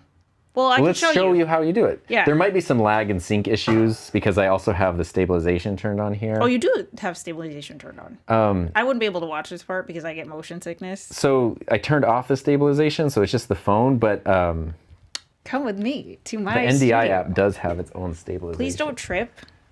Please don't trip. There's a dog behind you. No, I know. Okay. Here we go. Welcome to my studio. Okay. Sorry, I was not prepared for the guests. No, this is good. It's real. But I'm gonna show you. Yeah. Yeah. So we gotta just. So we walked into an unset up space. Yeah. Let me close my emails Documents. here. Yeah. Okay. Boom. Boom. You got your remote. So This the- is all your lighting, right? This is my lighting. Okay. Yeah. The only thing is that so I have a Rodecaster. Rodecaster Duo. The camera is back here. And so the only thing I do have to do is move these monitors, like open them up. So the prompter ends up being in the middle. Yeah. You've got your custom MV7, and then I have the MV7 Plus for when I join. Got the PS5 and the Xbox Series S, plus the gaming PC laptop. Okay. And then I'm turning on Ecamm. Boom. Oh, you got the InstaLink and then the Tiny 3, and then there's an Ecamm update. Okay. There you go. What it looks like. With me in the Hello. way there, but maybe I can just enhance. If you face your camera, see the hair light here, which is just this little. Okay, we can go back to your We can studio go back now. This All is right, Ben. So you had to move this out here. Hi, Benny. And here's so much free real estate, free space in here. All right, and then we back. We back. Me back. Did you switch back to that Yeah, one? we're back on that camera. And sorry. Well, it's probably time for happy hour. Heather's happy hour. All right, I'm gonna just clip this on here. Probably sounds weird if you're listening. I apologize, but there we go. And there we go. Look at that. The audio delay is bad. Yeah. My on bad. NDI, there's a totally different thing. Plus, when you add the NDI stabilization, it throws on more latency. But you can still hear and see everything. Yeah. So I figure, what I love is that we could do that at all. Yeah. If you want to see like more behind the scenes stuff, we have a vlog. You can go find it at Heather Just Create. But if you want to see my stuff, it's at Heather Just Play. And Tom, it's my gaming channel, which actually is a nonprofit. 501c3. Yeah. And Tom and I play video games, make videos over there. It's fun. So very different side of Tom over there. Yes. Did you ever play Blades of Steel on NES? My siblings and I playing that despite never being in ice hockey. Isn't that what you were playing? Yeah, I've been replaying the original, I think it's like the NHL, or it's just called Ice Hockey or something. I don't know if it's the Blades of Steel one that's on you can get it on the It's like Switch too, Pong. like the retro one. I played several hockey games there, which funny enough, I always liked the goalie in those. I liked the way he moved. And now I play goalie, which is fun. Look at this. Freaking awesome stream. You should do more often together. Aw, See? that's super sweet. I'm not gonna lie, I get nervous about the Tom Buck channel. It's, we're real tough crowds over here. It is. I've seen your comments. 99% of my comments are like the nicest comments on YouTube. This is true. And then 1% is just the bathroom of YouTube.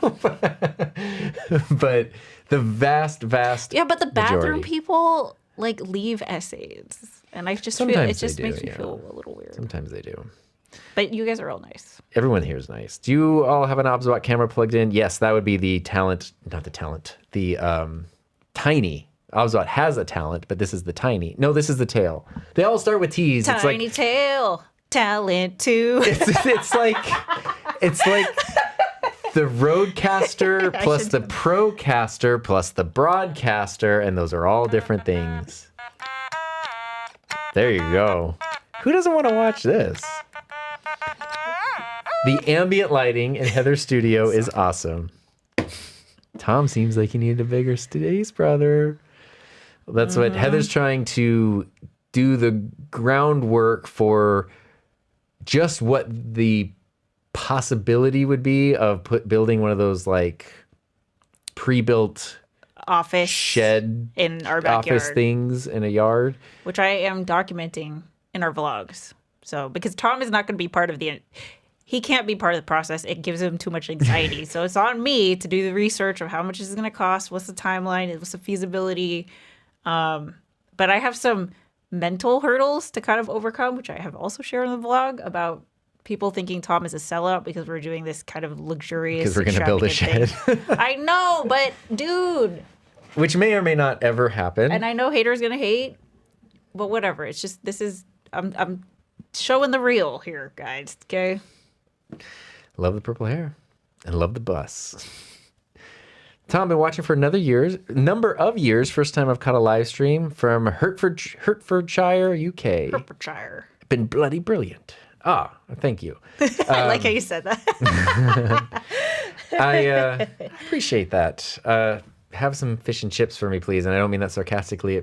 Heather's sounds parents just so went on a good. trip to the UK. Yes. And sent And they us said it was photos the of best. legit fish and chips. Yeah. Yeah.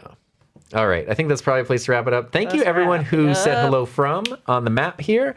Thanks for everyone joining the super impromptu stream. This is my second impromptu stream this week. It's crazy. Yeah. That's That's fun. I love it. And the YOLO box worked great. It worked really, really well. I'm happy to join anytime. Yay. Just let me know. How was the Secret Lab chair for an hour and a half? Oh, it was great. Yes. Yeah. Let's go. It's not cushy. No. But for long sitting, it's great. That's what that's what you That's want. what that one is supposed to be for. All right. I'm gonna try the closing credits thing that the YOLO box has, but I might cut it off after a while because it shows everybody and we'll be here for a while. Because fortunately, lots of people like to leave things in the chat. But We're gonna get all those spammers too. thank you, whatever that guy's name was. Anyway, I really appreciate everyone being here. Thank you, Heather, for being here. Thank you for having And me. hope you all have a safe, happy, healthy, fun. Oh, sorry. You are two a perfect couple. So nice to see you sharing the same space. I just thought that was Aw. really, really sweet. Do you guys know what this is? Okay, Tom and I have been doing this in the vlogs a lot lately, but I just want to clarify in case it looks like a rude gesture, because it's not. It's a finger heart. This is a K-pop thing. There you go. Finger heart. Do you know why? Because it's like shaped like a heart, right? Well, bam. Same thing with like the. Yeah. So if heart you see on us the doing face. this, that's what it means. It means heart. All right, everybody. Take care. Thanks for being here. I'm going to pop up this screen here and then see if we can turn on the viewer credits. Ba-da-ba. There we go. Viewer credits. All right. See you, everybody.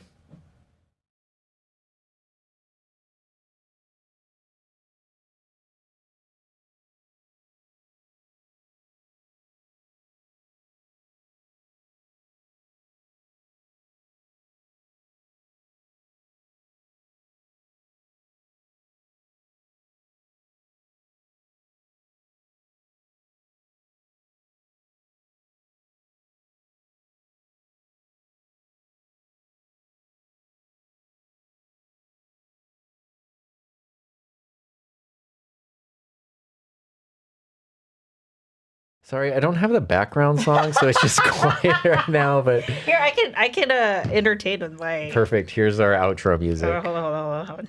Here. Okay. No, here. Let's do. This is the weirdest outro for a stream ever. I love it.